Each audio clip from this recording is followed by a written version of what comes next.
想当年 GTA 5 推出时，可是撼动整个游戏界，让许多人都期待下一部 GTA 6的发表。然而就在2015年 ，YouTube 就出现 GTA 6的预告以及游玩影片，里面内容有警匪追逐和城市游荡的演示，让初三的我更加期待 GTA 6的出现。然而过了数年，我因缘巧合下点开了某个游戏预告片，这不是 GTA 6的预告咩？后来才惊觉，原来当初看到的预告片是别人恶搞出来的。这是一个我完全没听过的冷门游戏，不过看了一眼是 Ubisoft 发行，感觉挺稳。毕竟在当时他们可是推出《刺客信条》、枭雄、孤岛惊魂5，还有 Watch Dogs 2。虽然这几款现在来看是 Ubisoft 堕落的起点，但还不至于今天这样的地步。所以那时候我就开始尝试这款游戏，由于当时我对它的游戏体验印象很深刻，直到了最近我才重新把它下载回来，做成今天这期影片。而它就是 Driver San Francisco。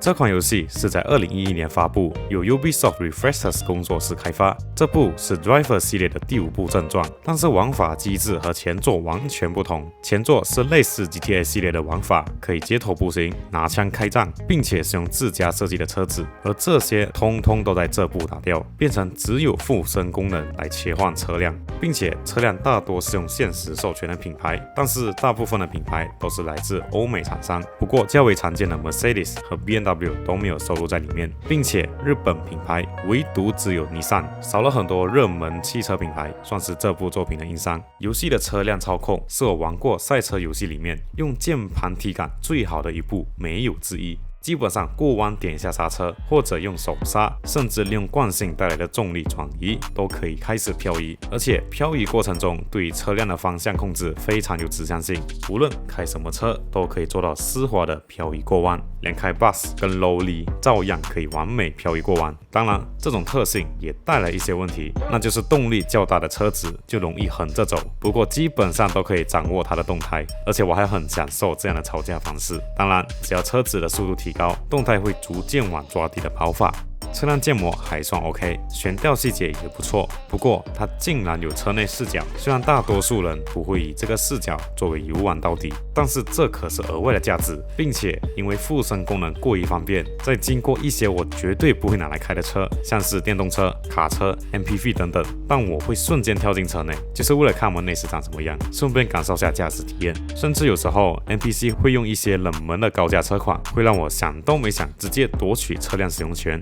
当然，你也可以透过经销商购买这些车，但是我很懒惰一台一台的开出来，而且有些稀有，但我没兴趣。但如果出现在路上，我还是会试驾一番，并且每个地区出现的车辆型号会不一样，这也是推动我探索这座城市的理由之一。总之，这个系统很对我口味。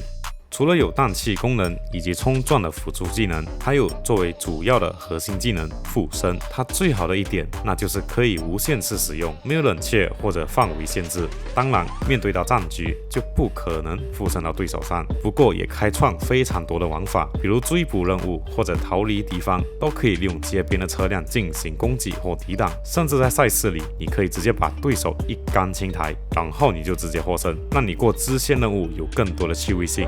由于主角只能使用附身，不能下车，在你切入有副驾驶的车时，副驾驶的乘客都会有不同的互动对话，或者把他们的车子拿去撞、漂移或超速，都会有相对应的表达台词。比如我闯进一辆卡车司机里，然后旁边的乘客跟我讲一整整10分钟的鸟话。Look, Grandma, I'm flying in America! Oh, the pain. You okay? Oh, yes. America, pain, money. I will call my lawyer as soon as I can. Good thing this ain't our ride. Good point, my friend. Scrape the other side, too. In the Congo, we find that not eating things helps to make the journey last much longer. NPC 之所以会有这么生动的台词，是因为制作团队希望能营造出活生生的城市互动，有高达150位的随机路人都有自己的台词，这些微小的互动让游戏看起来更加生动。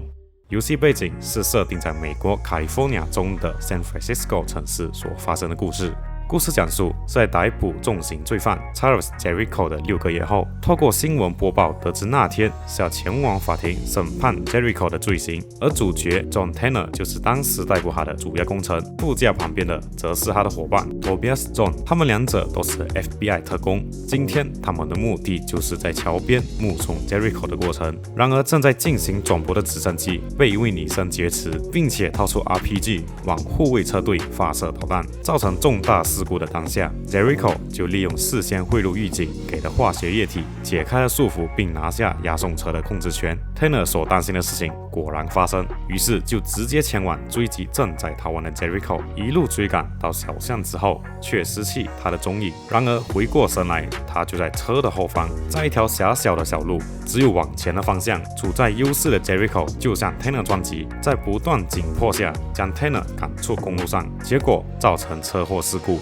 然后 Tanner 就被侧面而来的货车撞上，紧接着画面就进入黑幕。等到再次醒来时，却发现自己完好无损，或许以为刚刚只是梦境，于是就继续寻找 Jericho 的踪影。结果到了地点，押送车就自爆，于是就没了他的线索。突然 Tanner 感到头痛，并且有类似电磁波的声音出现，然后就突然灵魂出窍，并附身到前方的救护车上。附身过后，他就感到疑惑，而副驾驶的乘客把他叫成 Ray， 翻开后视镜，察觉这不是自己。于是，在重重疑惑下，还是接手把病人送去医院的临时任务。而镜头转去病人的资料时，名字却写着主角的名字，为这个故事埋下更多的疑点。成功在时间内送到医院后，他就看到路上经过的橘色车辆正是他的座驾，于是就回到车上。在路上，他就不断思索刚刚发生的一切。于是，在广告牌的暗示下，就尝试发动技能，结果验证了他是可以任意入侵到驾驶者的意识。紧接着来个城市任务，是要利用特技吓旁边的乘客。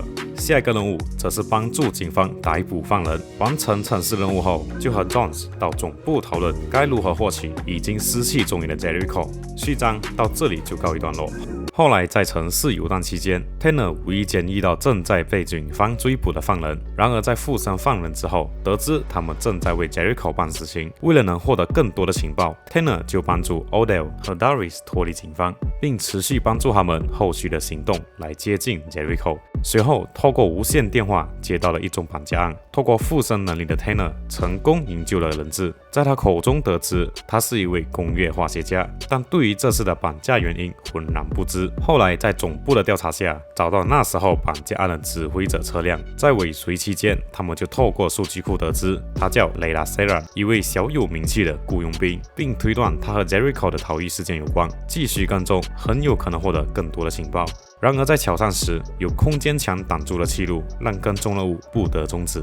过后，依序接到了劫持大量铂金以及氨气的事件。解决事件后，虽然有夺得可以提供情报的人物，但一个仅是车手，讯息量不多；另一个则是在跟踪途中遭到轰炸灭口。在失去重要线人时，警方就捕捉到用来引爆车辆的传送信号。经过讨论，便认为这就是 Jericho 本人的作为，于是便对 Jericho 展开追击。成功拦截嫌疑车辆后，此时的剧情突然来了转折，在 Tanner 眼前的 Jericho 突然切换成之前遇到的车手 Darius。原来 Jericho 也拥有附身的能力。紧接着画风一转 ，Jericho 使用技能将车不断朝主角们撞击。在成功逃离现场后，调查方向瞬间迷茫。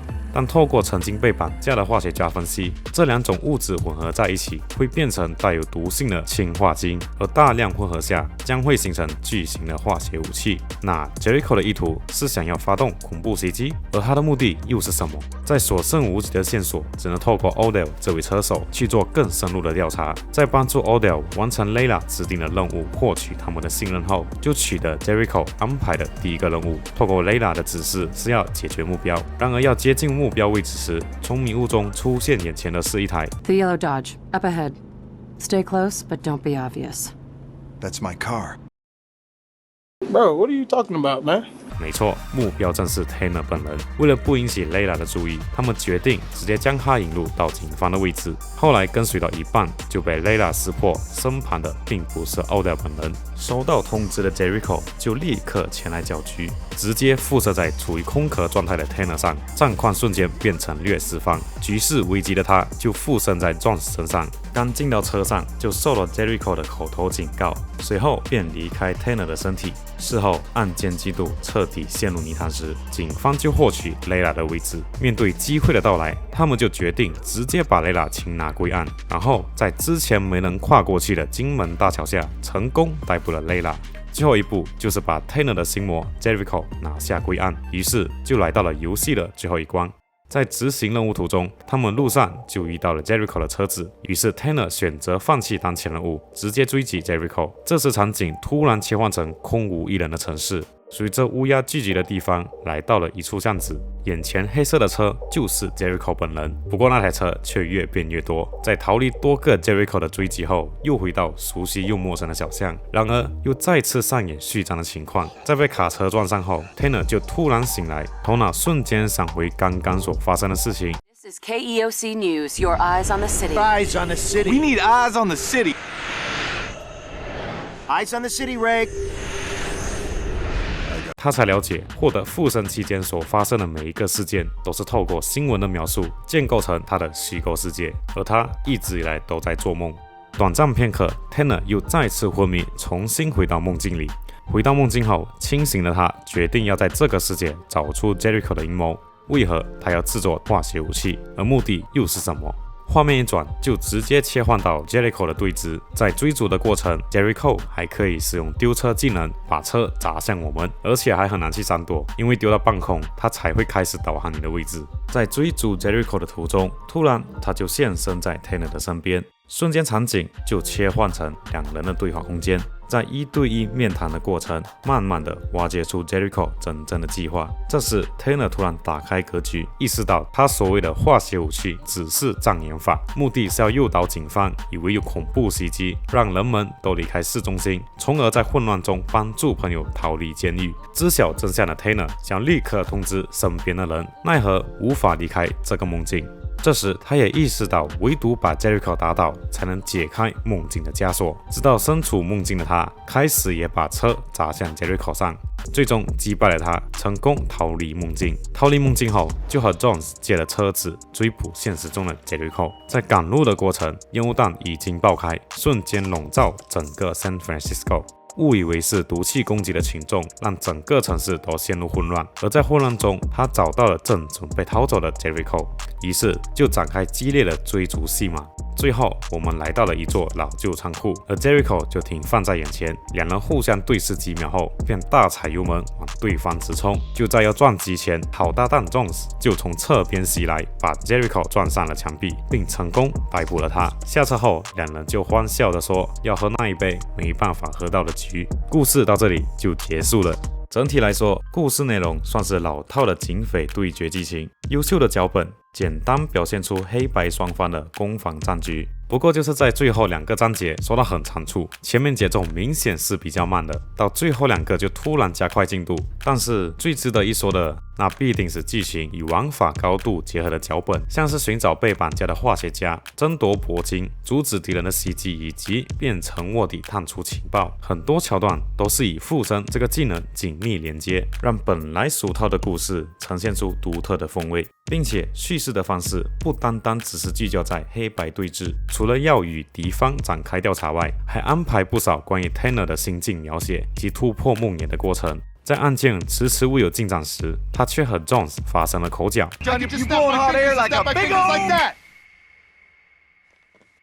Jones? What the hell? 争吵之时 ，Tanner 意外打起了响指，结果瞬间时间就定格了。在 Tanner 还无法理解现况之时，突然出现可以移动的救护车。为了了解状况，他决定尾行救护车，在过程中还会听见医护人员在抢救车上人的对话。过了一段时间，把心力降下来，就离开时间冻结。这一段其实是因为昏迷的 Tanner 意识逐渐清晰，建构虚幻的世界逐渐崩塌的开始。No, I mean it. You're gonna pull through. I know you can hear me and everything's gonna be okay. What? 另外就是在最后关卡，在追逐 Jericho 的过程所触发的强制脚本。Jericho 突然现身在 Tanner 身旁，说一些客套话，知道现在是处于虚构世界的 Tanner 挥手一转就把世界变成两人的对话空间，而 Jericho 不断嘲讽他的无能为力。Tanner 气到准备要打起来时， Jericho 就化身成乌鸦解体，然后画面又再次转变成拷问室。处于密室空间的两人不断对峙讨论，逐渐挖出事件深层的真相，将现实发生的事件拼图逐一拼凑成真相的过程，得以让 Tanner 找到稳住心争的目标。而这些桥段通通都是 Tanner 自己产生的潜意识。剧情表现优秀外，玩法也非常有创意，比如 Layla 的任务中要追踪主角的车，这时的玩法就变得有趣起来。我们将会用后车视角来控制主角的车辆，用第二视角看自己用漂移过弯，真的有种实境秀的感觉。原本我还在想，此时坐着的车辆是谁来操控，因为它的动态不像是编写好的。后来才发觉，原来还是我。后车会复制前车的路线，达到拟真的效果。不过在我好奇之下，硬是做一些超出常规的动作，导致任务失败。当然，支线任务也必须提下，最主要就是划分4种玩法：竞速、特技、逮捕和逃离。黄色的标签代表着重要的城市任务，并且有小段剧情来铺陈任务，像是大学生把钱都砸在比赛上，要帮他们拿下第一，帮助一对情侣逃离警察的追捕。结果到了目的地，就来一场绿帽情节的狗血剧本。还有孩子遭到绑架，